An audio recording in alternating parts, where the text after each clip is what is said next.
Alexander Kane stood in the service bay of Meridian Motor Works listening to service director Craig Holloway explain that his $380,000 electric hypercar needed a full propulsion module replacement priced at $203,400 including labor.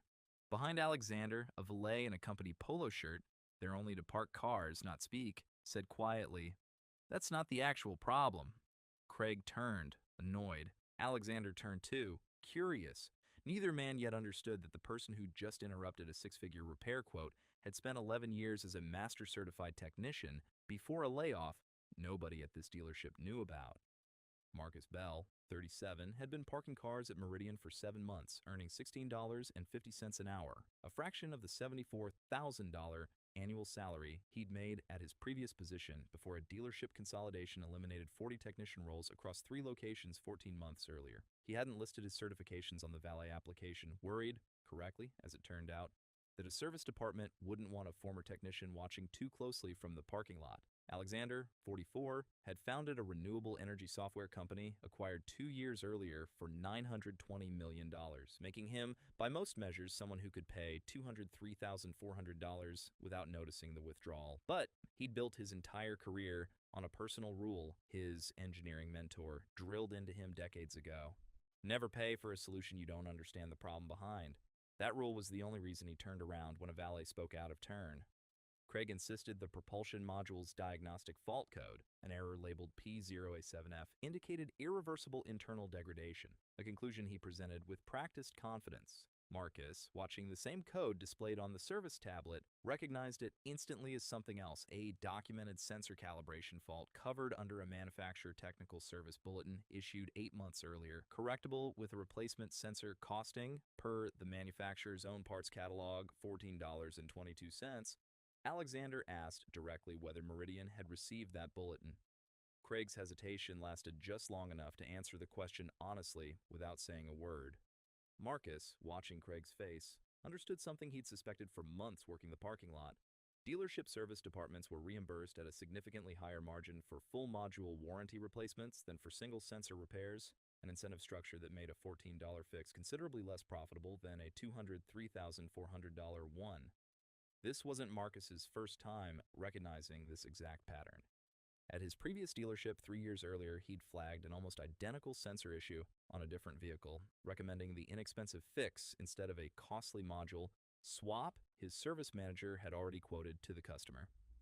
Marcus was terminated 11 days later, officially for repeated deviation from approved diagnostic protocol, though he'd always suspected the real reason sat closer to the $180,000 in unrealized warranty revenue his correct diagnosis had cost the dealership that month.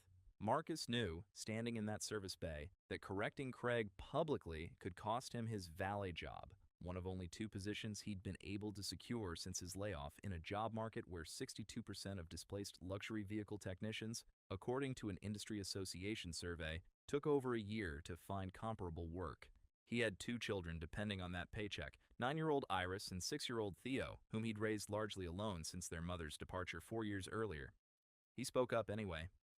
Alexander asked Craig, in front of Marcus, to authorize the $14 sensor replacement first before any module work proceeded, framing it not as an accusation but as due diligence any reasonable engineer would insist on.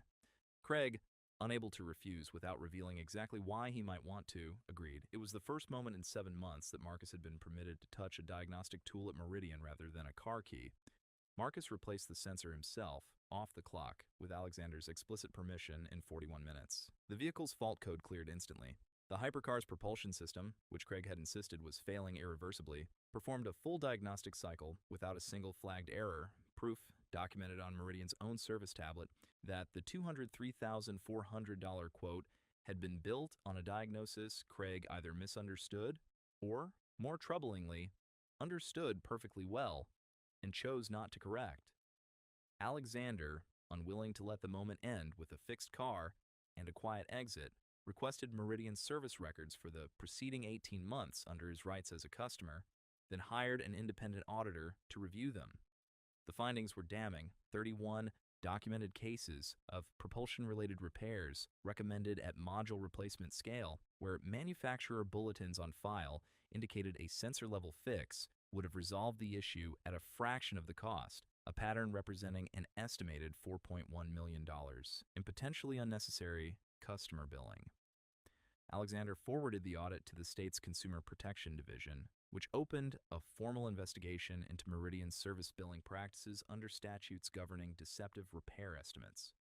The dealership's parent company, facing potential penalties and a wave of customer complaints once local news covered the investigation, placed Craig on leave within 3 weeks and began a company-wide review of diagnostic to billing procedures across its 19 locations.